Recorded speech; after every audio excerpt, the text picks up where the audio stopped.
It appears there's been another fatal shooting involving U.S. Immigration and Customs Enforcement agents in Minneapolis, Minnesota that took place on January 24th of 2026. Now, the details for this thing are still emerging, and this stuff is evolving, so this information may change, or there may be new information that comes out soon, so bear with me. Apparently, the location this took place in is a place called Whittier Neighborhood in South Minneapolis near 26th Street West and Nicollet Avenue, close to Glamdall Donuts in some reports. Took place approximately 9 to 9:30 a.m. Central Standard Time. The shooting occurred when Immigration Customs Enforcement agents were attempting to detain a male suspect who physically resisted arrest and engaged in a struggle with agents, and then allegedly, according to DHS, pulled out a firearm and attempted to fire it, with some accounts stating that he did fire some shots at the agents. Now, agents responded with lethal force, shooting and killing the individual. Now, so far what we know is that the victim was a adult male. They haven't released any name or age or nationality just yet, but they described him as being an armed suspect, possibly an undocumented immigrant targeted in the operation,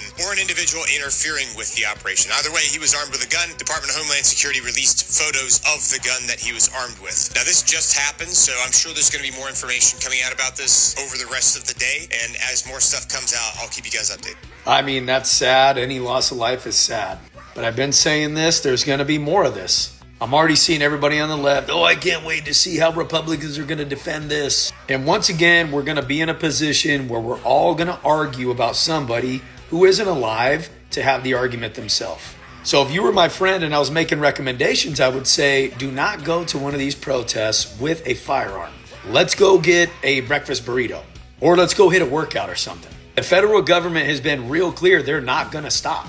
And I don't know if those law enforcement officers were correct or incorrect, lawful, unlawful. I know everybody on the left is saying this guy was murdered. It was an execution.